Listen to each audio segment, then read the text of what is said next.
She takes a little sci-fi and pushes it, pushes it, pushes it, pushes this, pushes, pushes this, pushes,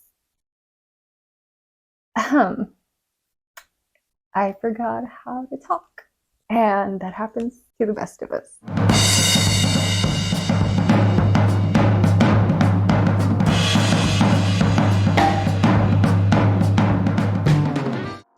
Hello everyone and welcome back to Mila Bookshop. So today we're going to be reading the second book in the series of the Innkeeper Chronicles by Ilona Andrews, and this one is titled Sleep in Peace. And if you're starting to notice a little play with the book titles, then yes, she did. So if you know me, which you don't, but you will, I love a good story, and I love fantasy, and I love sci-fi, and if you combine these two, then I'm in. And that's exactly what this author and this series does. So a little summary of this story. Yes, this time I did read the blurb before sitting down to talk to you guys about it. This book is about our main character, Dina, being an innkeeper of a magical inn. Like the previous book, she still needs guests to feed the inn with energy so it can grow healthy and strong. Problems to resolve in the series, we're gonna have a Peace Summit. Yes, this is the book where the Peace Summit occurs. If you watched the previous video, I got confused. I'm so sorry. it's this one. Okay, are we cleared? Moving on. So Dina welcomes a total of 36 guests to her inn, and it's an all-out war for a planet and its resources. The war is between 3 different parties. These parties include the merchants, which we already saw in the first book, No Honesty, and then the second are the vampires, which we already met as well. And then the third party is a new race that comes in, and they're called the Hope-Crushing Horde, or something along those lines. They're intense. So the Peace Summit, Dina and her inn, they're going to host it, and she is basically going to have to help the guests reach some kind of agreement over who controls the planet and what chunk of the planet belongs to who now. The reason why this planet is so important is because there's like some kind of resource in it, like a mineral that they can modify and use to create super strong species. So you give it to a human and a soldier becomes a berserker. So during these negotiations, there's going to be confrontations between the different parties. As things unravel, there's also going to be inner turmoil within the parties as well, which is going to sabotage the Peace Summit, and then Dina's gonna have to take a look at it and put the pieces together and resolve everything, or try. First thing that we should remember is that the vampire Arland, he left, and so did the werewolf Sean. He also left Earth, to be more precise. They both left Earth, and Dina has just been chilling alone in her inn with her one guest, Aldania.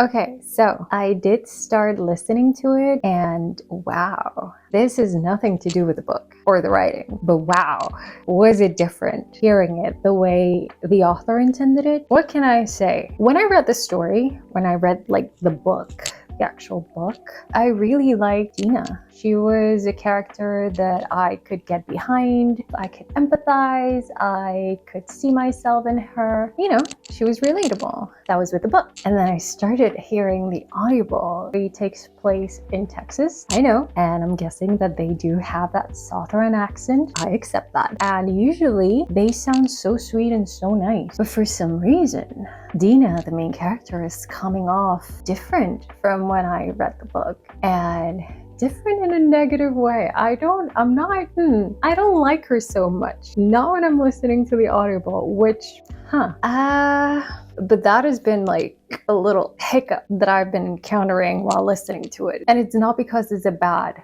voice acting. It's really good. She comes off as snobby and pretentious and know-it-all, and I don't like her, but I used to like her when I read the book. So I think maybe something got lost. I don't know. What can I say? But for now, I would definitely recommend the book over the Audible.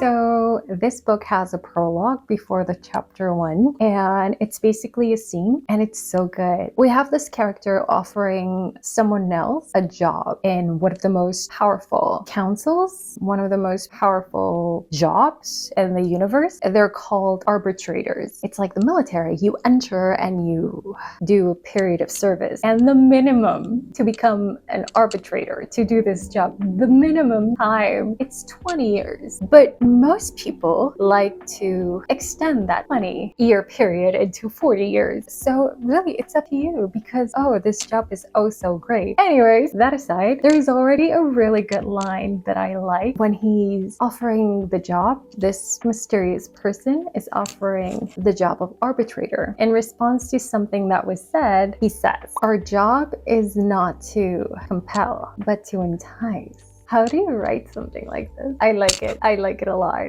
The end of the prologue is this mysterious figure welcoming the other person into the arbitration job, and he introduces himself as Dina Demille, which, if you remember, Demille is Dina's family, so this is the brother. So they give you that little offering, like he's not lost, this is where he is, and it's like it sort of builds like what's gonna happen. This is so irrelevant, but there's a part in the book where it says that it's a rainy day, Dina is bored, she can snuggle up with a book or play video games. And I want to know, what video games do you play, sweetie? I want to know. Because in my mind, she's playing Animal Crossing. But did Animal Crossing exist 10 years ago? This is stupid, I know. I just read a line that I love. If you stick around for a while in this channel, you'll start noticing a couple of things. I love coffee, I love tea, I love books. And so I found this line, and it goes, "Some things were constant in the universe. 2 and 2 didn't always equal 4, but every water-based species at some point had heated water and throw some plants in it." Yes, indeed. Think about it. We know we're no longer the center of the universe. We know that the universe is so big, so enormous. We're probably not the only ones. Can you imagine? Like, one of the things that we could have in common with alien species is tea. What is happening? Yes to that. We approve. Chapter 3 is a joke. The author introduces a new character, and he's a Quilonian, which is like a hedgehog species, and he's a chef, and he is over the top, and he is dramatic. He's just so extra, and we're here for it. This is definitely a favorite character, for sure. And to prove how extra this character is coming off as, let me read just a line. He's asking, "What do you have for me to use in your inn? Do you have XYZ machines for me to cook with?" And Dina is like, no, don't have that. Don't know what that is. Sorry, try again. And she's just like, we have nothing. And he's like, "What do you have?" And she's like, "Pots, pans, utensils, measuring cup, and oven. Get to work." And he's like, and proceeds to deliver this line.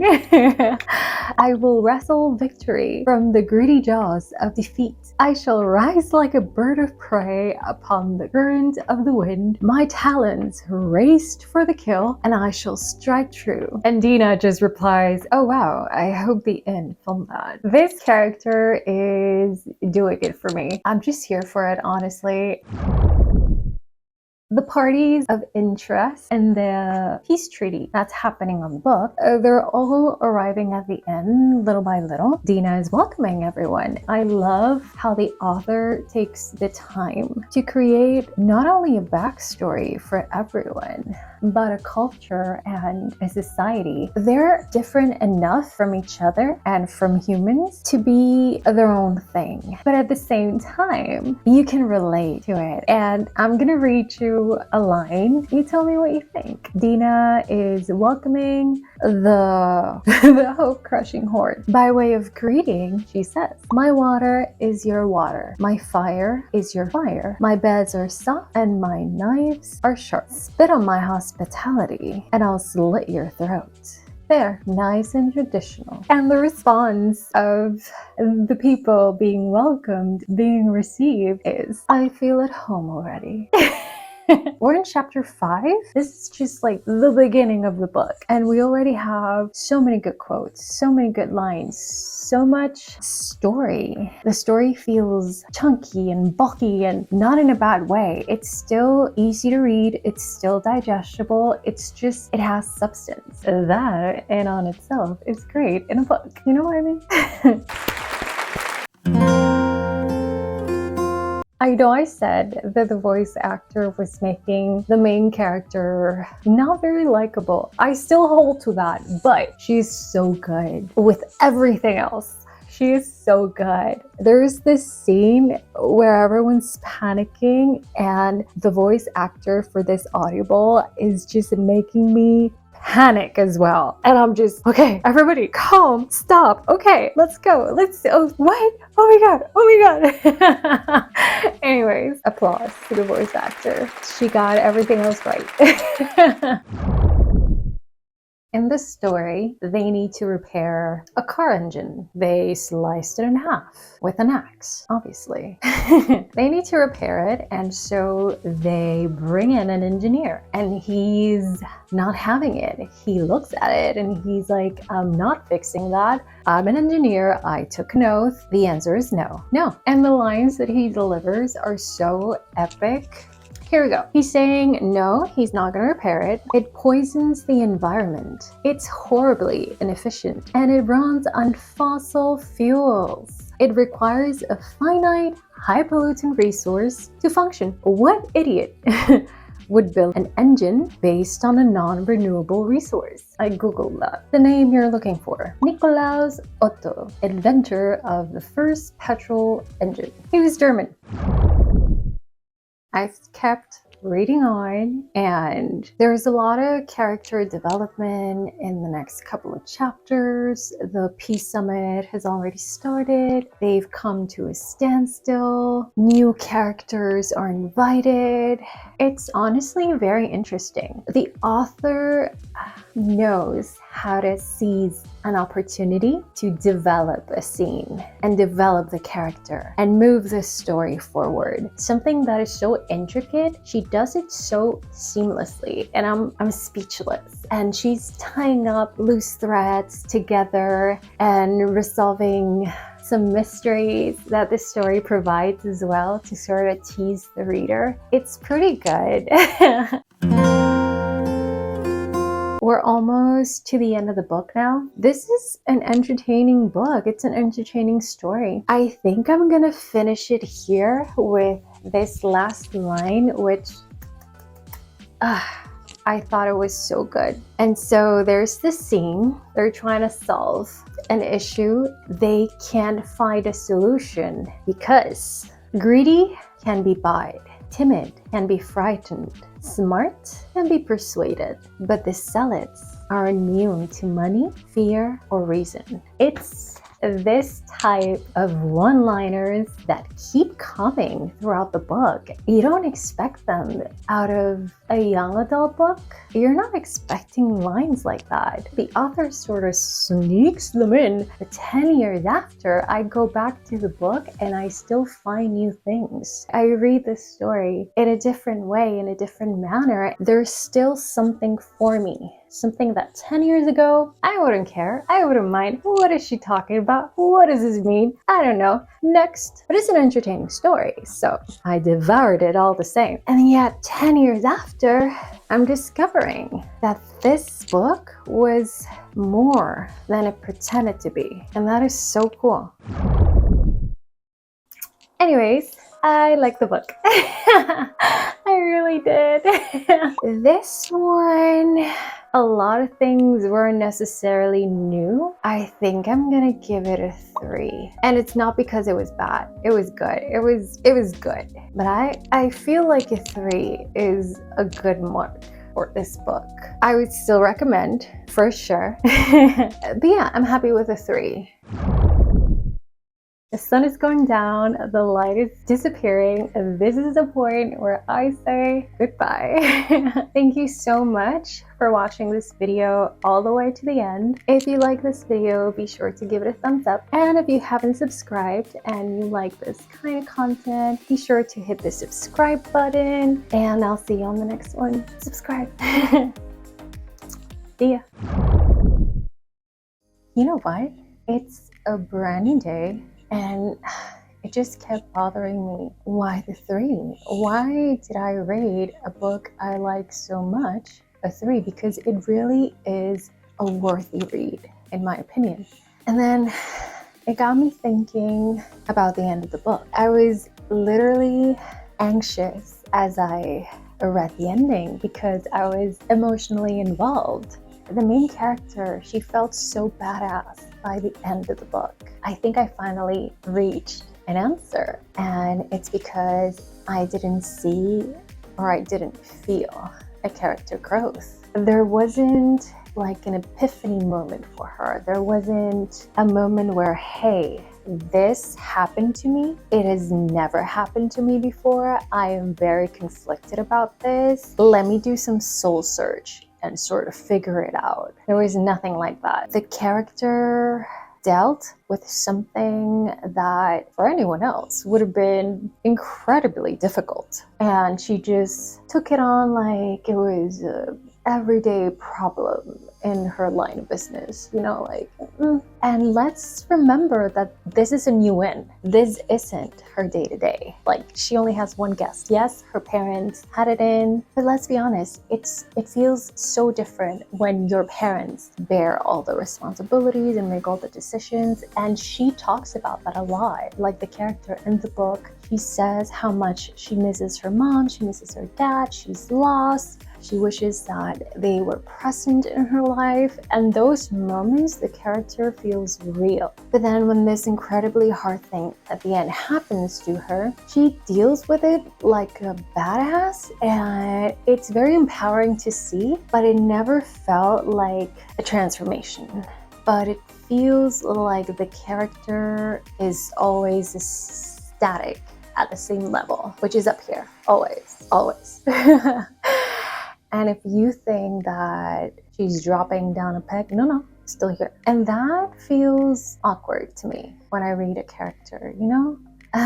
It's a young adult book. I'm guessing that's how you view things as a young adult. But after going a bit through life, you realize all of that upfrontness, it's really just ignorance, stupidity, or just a mask, a self-defense mechanism. And I think that's why I couldn't get behind a 4-star for this book. I want to see more growth in this character. That's how it felt. Let's go. Am I stalling? Bye.